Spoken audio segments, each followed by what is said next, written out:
Hello everyone, welcome to students in academy. आज हम आप लोग लेकर आए हैं जीके के अति महत्वपूर्ण मिक्स वन लाइनर क्वेश्चंस जो आपके पेट के एग्जाम्स के लिए रामबाण साबित होंगे। ये हमारी फटाफट रिवीजन क्लास रहेगी। फटाफट रिवीजन एक क्लास और स्टैटिक जीके खल्लास, ये हमारा पार्ट 2 है। अगर आपने पार्ट ए ना देखा हो तो हमारे यहाँ जाकर देख लीजिए, हमने ऑलरेडी उसकी प्ले लिस्ट बना रखी है। और यहाँ हम 51 नंबर क्वेश्चन से स्टार्ट करेंगे। 50 क्वेश्चन हमने करवा दिए थे। हमारा 51 नंबर का क्वेश्चन कह रहा है कि निम्नलिखित में से किस नदी को उड़ीसा का शोक कहा जाता है। तो बताइए वो कौन सी नदी है जिसे हम कहते हैं उड़ीसा का शोक। तो हमारा सही आंसर हो जाएगा महानदी। जो महानदी है वो उड़ीसा का शोक कहलाती है। बात करें अगर उड़ीसा की तो इसकी कैपिटल है भुवनेश्वर। यहाँ के चीफ मिनिस्टर है नवीन पटनायक, गवर्नर है गणेशी लाल और ओडिसी यहाँ का शास्त्रीय नृत्य है। ठीक है, और उड़ीसा की जो महानदी है उसे उड़ीसा का शोक कहते हैं। हमारा 52 नंबर का कह रहा है क्वेश्चन कि केगा परमाणु ऊर्जा कहाँ स्थित है। तो बताइए जो केगा परमाणु ऊर्जा संयंत्र है वो कहाँ स्थित है। तो सही आंसर हो जाएगा कर्नाटक से। का से केगा और का से कर्नाटक। ठीक है, कर्नाटक में केगा परमाणु ऊर्जा संयंत्र स्थित है। वही बात करें अगर हम कर्नाटक की तो इसकी कैपिटल है बेंगलुरु, जिसे भारत की सिलिकॉन वैली कहते हैं। यहाँ के चीफ मिनिस्टर है सिद्धारमैया। इसरो का मुख्यालय भी यहीं स्थित है। इसरो यानी कि इंडियन स्पेस रिसर्च ऑर्गेनाइजेशन, और इसकी स्थापना हुई थी 15 अगस्त 1969 को।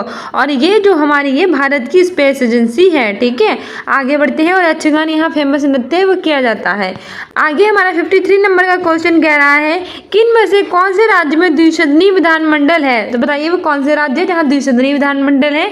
अगर आप हमारे डेली वीडियोस देखते तो आपको चंद सेकंड भी नहीं लगेंगे क्वेश्चन बताने में, क्योंकि मैंने आपको पहले ही बता रखा था कि भारत के ऐसे 6 राज्य हैं जहाँ विधानसभा के साथ साथ विधान परिषद भी है। तो बताइए उत्तर प्रदेश, बिहार, कर्नाटक, महाराष्ट्र, तेलंगाना, आंध्र प्रदेश। तो ये भारत के 6 राज्य हैं जहाँ विधानसभा के साथ साथ विधान परिषद यानी कि द्विसदनीय विधानमंडल है। कौन कौन से हैं? उत्तर प्रदेश है, बिहार है, कर्नाटक है, महाराष्ट्र है, तेलंगाना है और आंध्र प्रदेश है।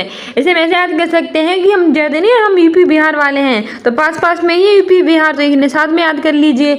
महान नाटक कैसा होता है? महान होता है। तो महाराष्ट्र और कर्नाटक, महान नाटक पास में है तो महाराष्ट्र कर्नाटक।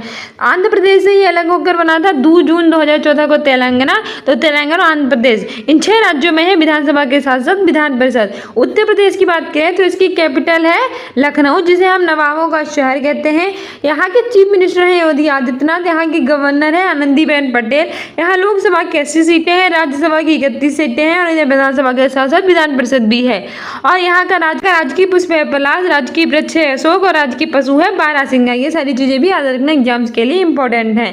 वहीं अगर हम बात करें बिहार की तो बिहार की कैपिटल है पटना। यहाँ का राजकीय पुष्प है गेंदा और 22 मार्च को बिहार दिवस मनाया जाता है। यहाँ के मुख्यमंत्री है नीतीश कुमार और गवर्नर है राजेंद्र विश्वनाथ अरलेंकर। कर्नाटक की बात करें तो कर्नाटक की कैपिटल है बेंगलुरु, जिसे भारत की सिलिकॉन वैली कहते हैं। इसरो का मुख्यालय भी यहीं स्थित है और यहाँ के चीफ मिनिस्टर है सिद्धारमैया। वहीं अगर महाराष्ट्र की बात करें तो महाराष्ट्र की कैपिटल है मुंबई, जिसे भारत की इकोनॉमी कैपिटल कहते हैं। और वही बात करें तेलंगाना की तो तेलंगाना की कैपिटल है हैदराबाद। 2 जून 2014 को आंध्र प्रदेश से अलग हुआ था। यहाँ 1000 खम्भों का मंदिर है और यहाँ के अजरमप्पा मंदिर से 39वीं यूनेस्को की वर्ल्ड हेरिटेज धरोहर स्थल में शामिल किया गया है। आंध्र प्रदेश की बात करें तो भाषा के आधार पर बनने का भारत का पहला राज्य था आंध्र प्रदेश, जो 1953 में बना था। और इससे 2 जून 2014 को अलग हुआ था तेलंगाना। और वहीं इसकी कैपिटल है विशाखापट्टनम। और अमरावती रेलवे स्टेशन को पिंक रेलवे स्टेशन का दर्जा दिया गया है। ठीक है, हमारा 54 नंबर का क्वेश्चन कह रहा है कि रमप्पा मंदिर कहाँ स्थित है। तो मैंने अभी आपको बताया कि जो रमप्पा मंदिर है वो तेलंगाना में स्थित है। ठीक है, तेलंगाना की कैपिटल है हैदराबाद। 2 जून 2014 को आंध्र प्रदेश से अलग हुआ था। 1000 खम्भों का मंदिर भी यही है। हमारा 55 नंबर का क्वेश्चन कह रहा है कि कोप इंडिया एक्सरसाइज किन 2 देशों के बीच में होती है। तो बताइएगा जो कोप इंडिया एक्सरसाइज है वो किन 2 देशों के बीच में होती है। सही आंसर हो जाएगा अमेरिका। मैंने आपको कई बार बताया है कि वज्र प्रहार, कोप इंडिया और युद्ध अभ्यास 23 एक्सरसाइज होती है भारत और अमेरिका के बीच में। वहीं अमेरिका की बात करें तो इसकी कैपिटल है वाशिंगटन डीसी। यहाँ नासा का मुख्यालय स्थित है। नासा की फुल फॉर्म होती है national aeronautic and space administration और 1958 को इसकी स्थापना हुई थी। और ये अमेरिका की स्पेस एजेंसी है। अमेरिका के राष्ट्रपति हैं जो बाइडेन, जो 2024 में गणतंत्र दिवस के अवसर पर भारत के मुख्य अतिथि रहेंगे। ठीक है, आगे उपराष्ट्रपति हैं कमला हैरिस। और कोप इंडिया एक्सरसाइज, युद्ध अभ्यास 23 एक्सरसाइज और वज्र प्रहार एक्सरसाइज भारत और अमेरिका भारत और अमेरिका के बीच में होती है। हमारा 56 नंबर का क्वेश्चन कह रहा है कि हाल ही में भारत ने किस देश से सौर ऊर्जा आयात में 76% की कटौती की है? सही आंसर हो जाएगा चाइना। अब रिसेंटली हमारे प्यारे इंडिया ने चाइना से 76% की कटौती सौर ऊर्जा आयात में की है। बात करें चाइना की तो इसकी कैपिटल है बीजिंग, यहाँ की करेंसी है रेनमिनबी और युआन। और बात करें अगर भारत की तो इसकी कैपिटल है न्यू दिल्ली, जो 1911 में बनी थी। यहाँ के प्रधानमंत्री है नरेंद्र मोदी, यहाँ की राष्ट्रपति हैं श्रीमती द्रौपदी मुर्मू, यहाँ के उपराष्ट्रपति है कमला हैरिस, यहाँ के गृह मंत्री है अमित शाह, रक्षा मंत्री है राजनाथ सिंह, विदेश मंत्री है सुब्रमण्यम जयशंकर, वाणिज्य और उद्योग मंत्री है पीयूष गोयल, ठीक है, और वित्त मंत्री है निर्मला सीतारमण। आगे बढ़ते हैं। आगे हमारा अगला 57 नंबर का क्वेश्चन कह रहा है कि भारतीय राष्ट्रीय कांग्रेस की स्थापना कब हुई थी? तो मैंने आपको बताया था कि 28 दिसंबर 1885 को भारतीय राष्ट्रीय कांग्रेस की स्थापना हुई थी।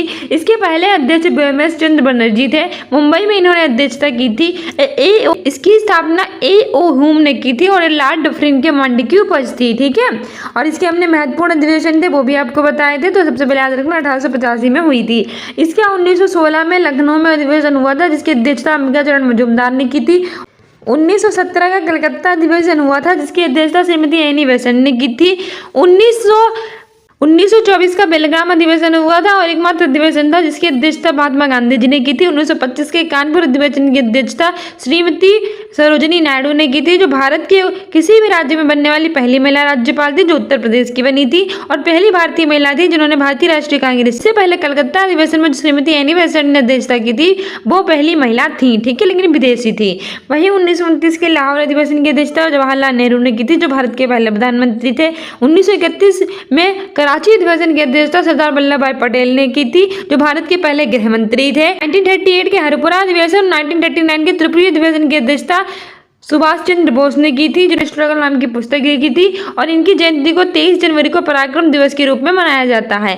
और साथ ही 1940 से 1945 के जो अधिवेशन हुआ था, इसकी अध्यक्षता मौलाना अबुल कलाम आजाद ने की थी, जो भारत के पहले शिक्षा मंत्री थे, ठीक है। मोस्ट इंपॉर्टेंट स्टडी जीके है, याद रखना एग्जाम्स के लिए। 58 नंबर का क्वेश्चन कह रहा है कि नवीनतम अमूर्त विश्व धरोहर कौन सी है? तो सही आंसर हो जाएगा दुर्गा पूजा। जो दुर्गा पूजा है वो नवीनतम अमूर्त विश्व धरोहर है। फिर हमारा 59 नंबर का क्वेश्चन कह रहा है कि के बिरला फाउंडेशन द्वारा व्यास सम्मान 2022 से किसे सम्मानित किया गया है? तो सही आंसर हो जाएगा ज्ञान चतुर्वेदी। के बिरला फाउंडेशन के द्वारा जो व्यास सम्मान है वो प्रदान किया जाता है और ये प्रदान किया गया है 2022 में ज्ञान चतुर्वेदी को, ठीक है। और आगे बढ़ते हैं। आगे हमारा अगला क्वेश्चन कह रहा है कि हाल ही में किस राज्य की सरकार ने पहला वैशाख को अपना स्थापना दिवस मनाने की प्रस्ताव पारित किया है? तो बताइए वो कौन सी गवर्नमेंट है जिसने पहला वैशाख को अपना स्थापना दिवस मनाने का प्रस्ताव पारित किया है? तो सही आंसर हो जाएगा पश्चिम बंगाल की। तो इसकी कैपिटल है कोलकाता, जो कि हुगली नदी के तट पर स्थित है। यहाँ की चीफ मिनिस्टर है ममता बनर्जी और ये अपनी बाउंड्री टच करता है बांग्लादेश और नेपाल के साथ, ठीक है। आगे बढ़ते हैं। आगे हमारा अगला क्वेश्चन कह रहा है 61 नंबर का कि देशबंधु किसकी उपाधि है? तो बताइए जो देशबंधु है वो किसकी उपाधि है? तो सही आंसर हो जाएगा हमारा चित्तरंजन दास। देशबंधु के नाम से चित्तरंजन दास को जाना जाता है। 62 नंबर का क्वेश्चन कह रहा है कि राष्ट्रीय एकता दिवस कब मनाया जाता है? यानी कि राष्ट्रीय एकता दिवस हर वर्ष हम कब मनाते हैं? सही आंसर हो जाएगा 19 नवंबर को। साथ ही 19 नवंबर को मनाया जाता है विश्व शौचालय दिवस, यानी कि वर्ल्ड टॉयलेट डे, और राष्ट्रीय एकता दिवस दोनों हम मनाते हैं 19 नवंबर को। आगे बढ़ते हैं। आगे हमारा अगला क्वेश्चन कह रहा है 63 नंबर का कि एक साल में कितने ग्रैंड स्लैम होते हैं? तो बताइए जो एक साल हो जाता है, यानी कि बताइए तो एक साल में कितने ग्रैंड स्लैम होते हैं? सही आंसर हो जाएगा 4, ठीक है। एक साल में 4 ग्रैंड स्लैम होते हैं।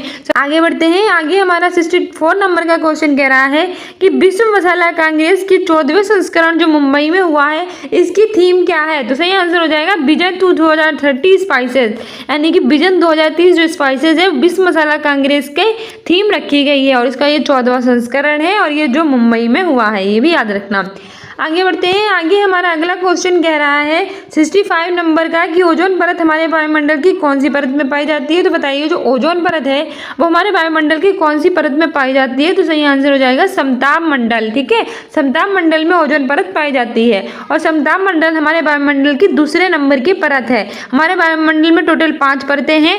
नंबर 1 है क्षोभ मंडल, नंबर 2 है समताप मंडल, नंबर 3 है मध्य मंडल, नंबर 4 है आयान मंडल, नंबर 5 है बाहरी मंडल, ठीक ठीक है, और इसमें ओजोन परत समताप मंडल में पाई जाती है, जिसे हम इंग्लिश में स्ट्रेटोस्फीयर कहते हैं। और हम सबसे पहले जो आती है हमारी आती है क्षोभ मंडल, जिसे हम ट्रोपोस्फीयर कहते हैं, फिर समताप मंडल आती है जिसे स्ट्रेटोस्फीयर कहते हैं, फिर मध्य मंडल आती है जिसे हम कहते हैं मेसोस्फीयर, और यहाँ उल्कापिंड जल जाते हैं। फिर आती है आयनोस्फीयर जिसे हम तापमंडल भी कहते हैं, और यहाँ ना हमारी जो रेडियो तरंगें होती हैं वो टकराकर वापस आ जाती हैं। फिर आता है हमारा बाहरी मंडल जिसे एक्सोस्फीयर कहते हैं।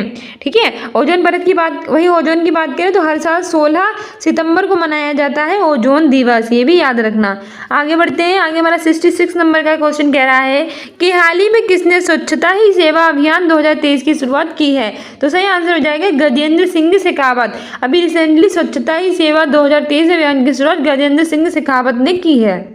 हमारा अगला 67 नंबर का क्वेश्चन कह रहा है कि पटवारियों के कार्य का पर्यवेक्षण कौन करता है? तो सही आंसर हो जाएगा तहसीलदार। जो पटवारी होते हैं उनके कार्यों का पर्यवेक्षण जो होता है वो तहसीलदार करता है।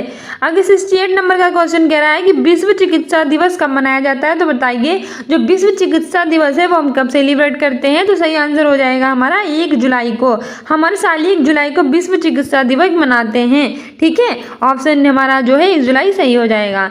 आगे 69 नंबर का क्वेश्चन कह रहा है कि तुगलक वंश के संस्थापक कौन थे? तो ये हमारा हिस्ट्री का मोस्ट इंपोर्टेंट क्वेश्चन है कि जो तुगलक वंश है उसका संस्थापक कौन है? सही आंसर था, अरे नहीं, मोहम्मद बिन तुगलक नहीं, गयासुद्दीन तुगलक होगा। जो तुगलक वंश है उसका संस्थापक जो है वो गयासुद्दीन तुगलक है। ठीक है, गयासुद्दीन सही हो जाएगा आंसर। और गयासुद्दीन तुगलक का भाई था मोहम्मद बिन तुगलक, वो तुगलक वंश का दूसरा संस्थापक था। आगे बढ़ते हैं, आगे हमारा 17वां नंबर का क्वेश्चन कह रहा है कि अलमाटी बांध किस नदी पर बना है?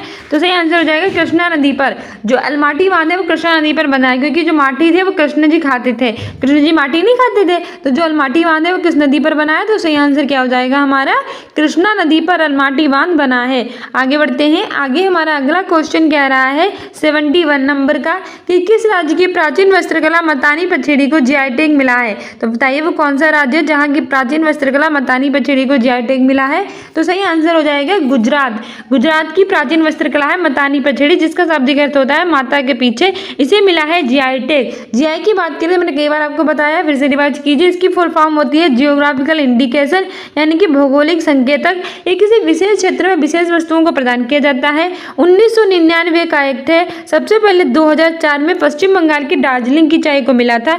10 वर्षों के लिए प्रदान किया जाता है, और हमारे जो बूढ़ी वाणिज्य और उद्योग मंत्री हैं पीयूष गोयल, उनके द्वारा प्रदान किया जाता है। वही बात आई है गुजरात की, तो इसकी कैपिटल है गांधीनगर, और यहाँ के चीफ मिनिस्टर हैं आचार्य देवव्रत। ठीक है, और आगे बढ़ते हैं, आगे हमारा अगला क्वेश्चन कह रहा है 72 नंबर का कि हाल ही में एशिया के सबसे बड़े 4 मीटर अंतर्राष्ट्रीय लिक्विड मिरर टेलीस्कोप का उद्घाटन कहाँ किया गया है? तो सही आंसर हो जाएगा उत्तराखंड। अभी रिसेंटली उत्तराखंड में एशिया के सबसे बड़े 4 मीटर अंतर्राष्ट्रीय लिक्विड मिरर टेलीस्कोप का उद्घाटन किया गया है। वही बात करें उत्तराखंड की, तो इसकी कैपिटल है देहरादून और गेशियन यहाँ, और ये 9 नवंबर सन 2000 को उत्तर प्रदेश से अलग होकर बना था। यहाँ माना दर्रा, लिपुलेख दर्रा, नीति पास दर्रा स्थित है, और यहाँ का जिम कॉर्बेट राष्ट्रीय उद्यान है, जिसका पहले हेली नेशनल पार्क था, अब उसका नाम बदल कर रख दिया गया है रामगंगा नेशनल पार्क। हमारा 73 नंबर का क्वेश्चन कह रहा है कि विश्व ओजोन दिवस कब मनाया जाता है? तो सही आंसर हो जाएगा 16 सितंबर। हर साल हम वर्ल्ड ओजोन डे 16 सितंबर को मनाते हैं। ओजोन है वो हमारे वायुमंडल की सेकेंड परत में समताप मंडल में पाई जाती है। ठीक है, आगे बढ़ते हैं, आगे हमारा अगला क्वेश्चन कह रहा है 74 नंबर का कि कंप्यूटर का जनक कौन है? तो बताइए भैया, जो कंप्यूटर थे उसके जनक कौन है? तो सही आंसर हो जाएगा चार्ल्स बेबेज। कंप्यूटर के जनक चार्ल्स बेबेज को कहा जाता है। इंटरनेट का जनक टिम बर्नेस ली को कहा जाता है। आधुनिक कंप्यूटर का जनक एलन ट्यूरिंग को कहा जाता है। ठीक है, सारे इंपॉर्टेंट है एग्जाम्स के लिए। 75 नंबर का क्वेश्चन कह रहा है कि एशिया कप 2021 की विजेता टीम कौन कौन सी है? तो कौन कौन सी नहीं, सिर्फ कौन सी है। तो एशिया कप 2023 हुआ है, उसकी विजेता टीम कौन सी है? तो सही आंसर हो जाएगा हमारा प्यारा भारत। भारत की बात करें तो इसकी कैपिटल है न्यू दिल्ली, जो 1911 में बनी थी। पहले इसकी कैपिटल थी कोलकाता। यहाँ के प्रधानमंत्री हैं नरेंद्र मोदी। यहाँ 28 राज्य और 8 केंद्र शासित प्रदेश हैं, और यहाँ की राष्ट्रपति है श्रीमती द्रौपदी मुर्मू, उपराष्ट्रपति हैं जगदीप धनखड़। ठीक है, आगे बढ़ते हैं, आगे हमारा 76 नंबर का क्वेश्चन कह रहा है कि ब्राजील के राष्ट्रपति कौन है? तो हमारा सही आंसर हो जाएगा लूला दी सिल्वा। जो ब्राजील है उसके राष्ट्रपति लूला दी सिल्वा हैं। ब्राजील की बात करें तो मोस्ट इंपोर्टेंट करंट अफेयर बनती है कि 2024 में G20 की अध्यक्षता है वो ब्राजील के राष्ट्रपति लूला दी सिल्वा करेंगे, और ये इसकी कमान सौंपी है हमारे देश के प्रधानमंत्री नरेंद्र मोदी ने, क्योंकि 2023 में जो इंडिया है वो G20 की अध्यक्षता कर रहा था। ठीक है, और कहाँ हो रही थी? न्यू दिल्ली में हो रही थी, प्रधानमंत्री नरेंद्र मोदी जी ने की थी। वहीं G20 की बात करें तो ये जो है वो 19 देशों के यूरोपियन यूनियन थे, लेकिन 2023 में इसमें एक अफ्रीकी संघ को भी शामिल कर दिया गया है, इसलिए G21 हो गया है। 77 नंबर का क्वेश्चन कह रहा है कि हिंदी दिवस कब मनाते हैं? तो सही आंसर हो जाएगा 14 सितंबर। हर साल हम 14 सितंबर को हिंदी दिवस मनाते हैं, क्योंकि 14 सितंबर 1949 को भारत की राजभाषा हिंदी को मनाया गया था। ये आर्टिकल 343 से लेकर 351 तक है और भाग 17 में है। और राजभाषा का मतलब होता है जो भारत की आधिकारिक जो राज्य कार्यों में प्रयुक्त होने वाली भाषा होती है वही। ठीक है, और इसे मनाने की घोषणा 14 सितंबर 1953 में हमारे देश के पहले प्रधानमंत्री पंडित जवाहरलाल नेहरू की थी। वहीं विश्व हिंदी दिवस मनाया जाता है 10 जनवरी को। ठीक है, ये भी याद रखना, विश्व हिंदी दिवस 10 जनवरी को और हिंदी दिवस मनाया जाता है 14 सितंबर को। आगे बढ़ते हैं, आगे हमारा 78 नंबर का क्वेश्चन कह रहा है कि एशिया का सबसे बड़ा ट्यूलिप गार्डन कहाँ स्थित है? तो बताइए जो एशिया का सबसे बड़ा ट्यूलिप गार्डन है वो कहाँ है? तो सही आंसर हो जाएगा श्रीनगर में। जम्मू कश्मीर की कैपिटल है श्रीनगर और यहाँ एशिया का सबसे बड़ा ट्यूलिप गार्डन स्थित है। ठीक है, वही जम्मू कश्मीर की बात करें तो ये भारत का पहला एक राज्य था, लेकिन 31 अक्टूबर 2019 को इसे भारत का केंद्र शासित प्रदेश बना दिया गया। यहाँ के उपराज्यपाल हैं मनोज सिन्हा और जम्मू कश्मीर की केसर और हमारा को जीआई टैग प्राप्त हुआ है। 79 नंबर क्वेश्चन कह रहा है कि भारत में सबसे ज़्यादा कॉफ़ी उत्पादन कहाँ किया जाता है? बताइए सबसे ज़्यादा भारत में कॉफ़ी का उत्पादन कहाँ होता है? तो हमारा सही आंसर हो जाएगा कर्नाटक में। ठीक है, कर्नाटक में सबसे ज़्यादा कॉफ़ी का उत्पादन किया जाता है, कर्नाटक सही आंसर है। वहीं कॉफ़ी की बात करें तो ब्राज़ील में जो कॉफ़ी के बागान हैं उन्हें हम फेजेंडा कहते हैं और साथ ही कॉफ़ी का सबसे ज़्यादा उत्पादन करना। और बात करें अगर कर्नाटक की तो इसकी कैपिटल है बेंगलुरु। यहाँ के चीफ मिनिस्टर हैं सिद्धारमैया और ये भारत की सिलिकॉन वैली भी कही जाती है। ये सारी चीज़ें भी याद रखना, एग्जाम्स के लिए इम्पोर्टेंट हैं। आगे बढ़ते हैं, आगे हमारा अगला क्वेश्चन कह रहा है 80 नंबर का कि जम्मू कश्मीर राज्य के उपराज्यपाल कौन है? तो बताइए जम्मू कश्मीर राज्य के उपराज्यपाल कौन है? तो सही आंसर हो जाएगा मनोज सिन्हा। जम्मू कश्मीर है उस राज्य के उपराज्यपाल, राज्य नहीं केंद्र शासित प्रदेश है जम्मू कश्मीर। जम्मू कश्मीर केंद्र शासित प्रदेश के उपराज्यपाल है मनोज सिन्हा, क्योंकि केंद्र शासित प्रदेशों में ही उपराज्यपाल होते हैं। पहले ये एक राज्य था, लेकिन 31 अक्टूबर 2019 को इसे बना दिया गया केंद्र शासित प्रदेश। इसके उपराज्यपाल मनोज सिन्हा है। यहाँ के केसर को जीआई टैग मिला है। आगे बढ़ते हैं, आगे हमारा अगला क्वेश्चन कह रहा है कि 81 नंबर का सरस्वती सम्मान 2022 से किसे सम्मानित किया गया है? तो सही आंसर हो जाएगा शिव शंकरी। सरस्वती सम्मान 2022 से शिव शंकरी को प्रदान किया गया है। सा से सरस्वती और सा से शिव, ऐसे याद रखना, सरस्वती हमारी एक देवी है और शिव भगवान भी हमारे एक देवता हैं। तो शिव और सरस्वती यानी सरस्वती सम्मान 2022 शिव शंकरी को प्रदान किया है। दोनों में सा आ रहा है, दोनों देवताओं के नाम हैं। आगे हमारा 82 नंबर का क्वेश्चन कह रहा है कि नोवाक जोकोविच किस देश के खिलाड़ी हैं? तो हमारा सही आंसर हो जाएगा सर्बिया के। जो नोवाक जोकोविच है वो सर्बिया के खिलाड़ी हैं। वहीं अगर हम बात करें नोवाक जोकोविच की, तो इसे मोस्ट इंपॉर्टेंट करंट अफेयर बनती है कि यूएस टेनिस ओपन 2023 में जो हमारे नोवाक जोकोविच है उन्होंने खिताब जीता है पुरुष एकल वर्ग का। ठीक है, आगे बढ़ते हैं, आगे हमारा 83 नंबर का क्वेश्चन कह रहा है कि विशाल स्नान गृह किस नगर में पाए जाते हैं? तो सही आंसर हो जाएगा मोहनजोदड़ो। जो विशाल स्नान गृह थे वो मोहनजोदड़ो में पाए जाएंगे। ठीक है, बात करें अगर मोहनजोदड़ो की, इसे the mount of the dead यानी कि मृतकों का टीला भी कहा जाता है। मोहनजोदड़ो की खोज 1922 में राखल दास बनर्जी जी ने की थी। आगे बढ़ते हैं, आगे हमारा अगला क्वेश्चन कह रहा है 84 नंबर का कि अल्पसंख्यक अधिकार दिवस हर वर्ष मनाया जाता है। तो बताइए जो अल्पसंख्यक अधिकार दिवस है वो हम कब मनाते हैं? सही आंसर हो जाएगा 18 दिसंबर को। अल्पसंख्यक यानी बहुत ही कम मात्रा में जो लोग होते हैं उनके अधिकार दिवस मनाया जाता है 18 दिसंबर को। ठीक है, आगे बढ़ते हैं, आगे हमारा अगला क्वेश्चन कह रहा है 85 नंबर का कि तावा किसकी सहायक नदी है? तो भैया बताओ जो हमारी जो तावा है वो किसकी सहायक नदी है? तो सही आंसर हो जाएगा नर्मदा। नर्मदा की सहायक नदी है तावा। ठीक है, आगे बढ़ते हैं, आगे हमारा 86 नंबर का क्वेश्चन कह रहा है कि अफ्रीकी महाद्वीप की सबसे बड़ी झील है। तो बताइए जो अफ्रीकी महाद्वीप है उसकी सबसे बड़ी झील कौन सी है? तो सही आंसर हो जाएगा विक्टोरिया। विक्टोरिया झील अफ्रीकी महाद्वीप की सबसे बड़ी झील है।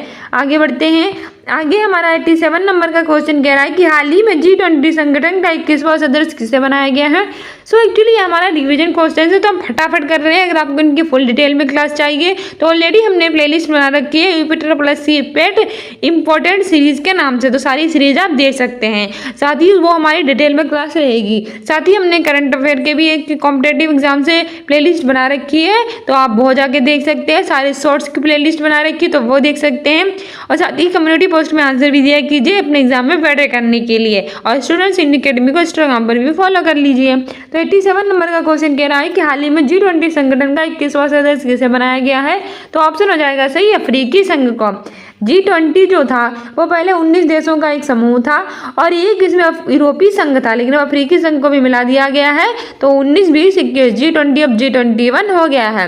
2023 में इसकी अध्यक्षता की थी नरेंद्र मोदी जी ने, न्यू दिल्ली में हुई थी और भारत ने की थी। और 2024 में इसकी कमान सौंप दी है ब्राजील के राष्ट्रपति लूला दी सिल्वा को, यानी कि ब्राजील करेगा 2024 में। G20 जो था वो 1999 में बना था, ठीक है, ये भी याद रखना। आगे बढ़ते हैं। आगे 88 नंबर का क्वेश्चन कह रहा है कि निम्नलिखित में से किस महाद्वीप का विस्तार उत्तर, दक्षिण, पूर्व, पश्चिमी सभी गोलार्धों में है। तो भैया हमारा एक ऐसा महाद्वीप है जिसका विस्तार उत्तर, दक्षिण, पूर्व, पश्चिम सभी गोलार्ध में है, तो वो है अफ्रीका। अफ्रीका मतलब फीका फीका। अब जिसका गलियारा यानी कि जिसका मार्ग यानी कि ऐसा महाद्वीप जिसका विस्तार सभी जगह हो, तो उसके बिना तो सब फीका फीका हो जाएगा ना। तो वो हमारा अफ्रीका है, जहां हम इसका विस्तार उत्तर, पश्चिमी, दक्षिण, पूर्वी सभी गोलार्ध में स्थित है। 89 नंबर का क्वेश्चन कह रहा है कि सुल्ताना का सपना किसकी कहानी सुल्ताना का सपना कहानी किसके द्वारा लिखी गई है। तो सही आंसर हो जाएगा बेगम रुकैया। बेगम रुकैया के द्वारा सुल्ताना का सपना कहानी लिखी गई है, याद रखना। बेगम रुकैया जो थी उन्होंने मुस्लिम महिलाओं के लिए काफ़ी कार्य किए थे, मुस्लिम कन्याओं के शिक्षा के लिए उन्होंने बहुत प्रयत्न भी किए थे। आगे 90 नंबर का क्वेश्चन कह रहा है कि ड्रिप सिंचाई किस क्षेत्र में उपयोगी है। तो बताइए जो हमारी जो ड्रिप सिंचाई है वो किस क्षेत्र में है। ऐसे क्वेश्चन पूछ लेता है तो हमने ले लिए हैं वन लाइनर में। तो सही आंसर होगा सूखा यानी कि ड्राई। जो ड्रिप सिंचाई होती है वो ड्राई क्षेत्र में उपयोगी है। आगे बढ़ते हैं। आगे हमारा अगला क्वेश्चन कह रहा है 91 नंबर का कि वर्ल्ड हैप्पीनेस रिपोर्ट 2023 में भारत किस स्थान पर रहा है। तो बताइए जो वर्ल्ड हैप्पीनेस रिपोर्ट है उसमें भारत किस स्थान पर है। तो सही आंसर हो जाएगा 126। विश्व खुशहाली सूचकांक यानी वर्ल्ड हैप्पीनेस रिपोर्ट में भारत 126 पे है। और साथ ही वर्ल्ड पीस इंडेक्स यानी कि विश्व शांति सूचकांक में भारत की रैंक 126 ही रही है। इसके अतिरिक्त 127 भारत की रही है rank global gender gap index में, 107 रही है ग्लोबल हंगर इंडेक्स में, 4 रही है एयर इंडेक्स में, 132 रही है ह्यूमन डेवलपमेंट इंडेक्स में और 161 रही है वर्ल्ड प्रेस फ्रीडम इंडेक्स में। तो सारी रैंक एग्जाम्स के लिए इंपॉर्टेंट है, याद रखना। 126 रही है वर्ल्ड हैप्पीनेस रिपोर्ट और वर्ल्ड पीस इंडेक्स में, 104 रही है एयर इंडेक्स में, 132 रही है ह्यूमन डेवलपमेंट इंडेक्स में, 127 रही है ग्लोबल जेंडर गैप इंडेक्स में और 161 रही है वर्ल्ड प्रेस फ्रीडम इंडेक्स में।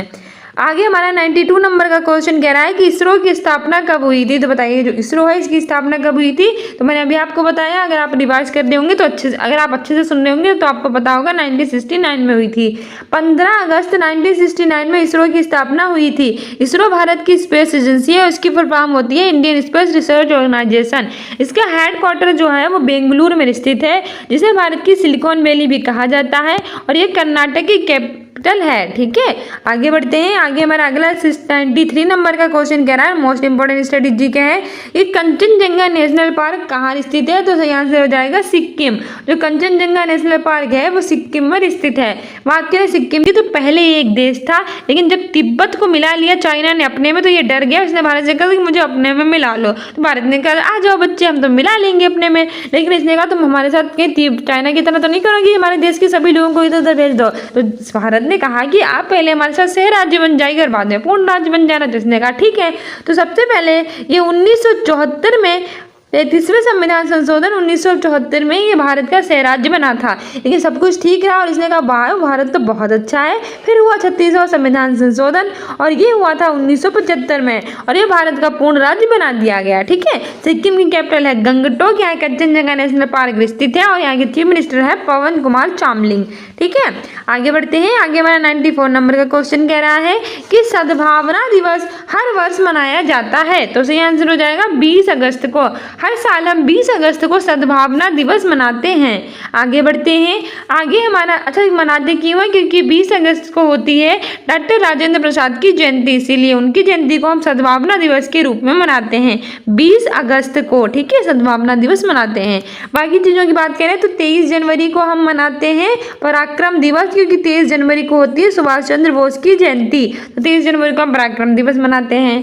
30 जनवरी को हम मनाते हैं शहीद दिवस, क्योंकि 30 जनवरी 1948 को नाथूराम गोडसे ने महात्मा गांधी की हत्या कर दी थी गोली मारकर, इसलिए 30 जनवरी को हम शहीद दिवस मनाते हैं। और 20 अगस्त को मनाते हैं सद्भावना दिवस। और पढ़ते हैं आगे। हमारा अगला क्वेश्चन कह रहा है कि हाल ही में प्रधानमंत्री नरेंद्र मोदी ने पारंपरिक शिल्पकारों और कारीगरों को आर्थिक सहायता प्रदान करने के लिए कौन सी योजना प्रारंभ की है। तो बताइए, हमारे प्रधानमंत्री नरेंद्र मोदी जी ने जो पारंपरिक शिल्पकार और कारीगर हैं उनको पैसों से संबंधित यानी कि आर्थिक सहायता प्रदान करने के लिए कौन सी योजना प्रारंभ की है। तो सही आंसर हो जाएगा प्रधानमंत्री विश्वकर्मा योजना। ठीक है, प्रधानमंत्री विश्वकर्मा योजना। आगे बढ़ते हैं। आगे हमारा अगला क्वेश्चन कह रहा है 96 नंबर का कि नरोरा परमाणु ऊर्जा स्टेशन कहाँ स्थित है। तो सही आंसर हो जाएगा उत्तर प्रदेश। जो नरोरा परमाणु ऊर्जा स्टेशन है वो स्थित है उत्तर प्रदेश की। तो इसकी कैपिटल है लखनऊ, जिसे हम नवाबों का शहर कहते हैं।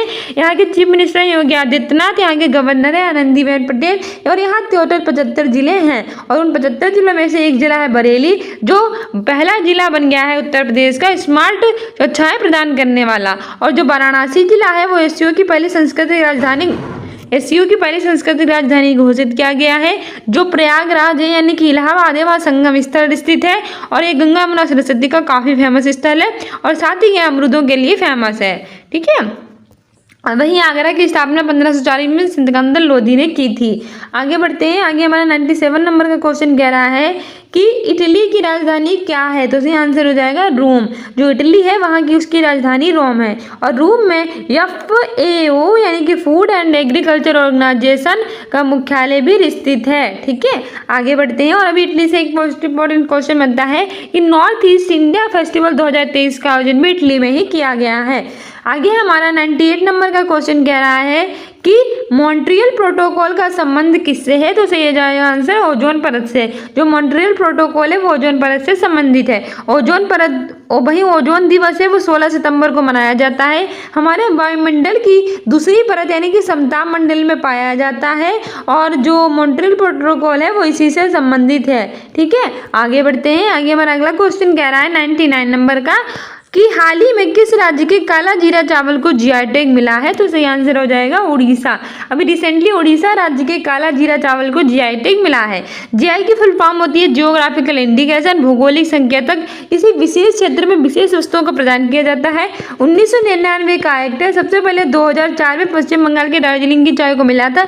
10 वर्षों के लिए प्रदान किया जाता है। बड़े जो उद्योग मंत्रालय प्रदान करते हैं।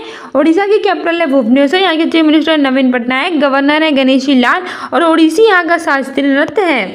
आगे और आज का हमारा 100 नंबर का और लास्ट क्वेश्चन कह रहा है कि मौलिक कर्तव्य कहाँ से लिए गए हैं। तो सही आंसर हो जाएगा रूस से। जो मौलिक कर्तव्य है वो रसिया से लिए गए हैं।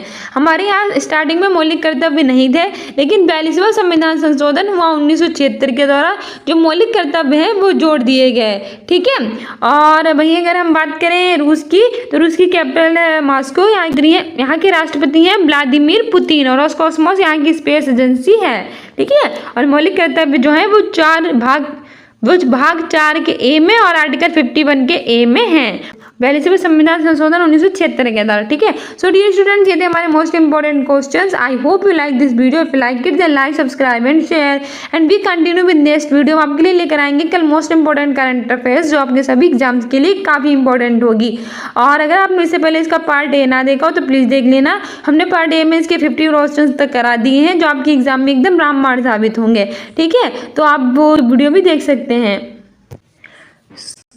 ठीक है, तो आप वीडियो भी देख लीजिए अपने एग्जाम में बेटर करने के लिए। मिलते हैं अपने नेक्स्ट वीडियो में। Thank you, bye. और इंस्टाग्राम पे भी फॉलो कर लेना। ठीक है, बाय।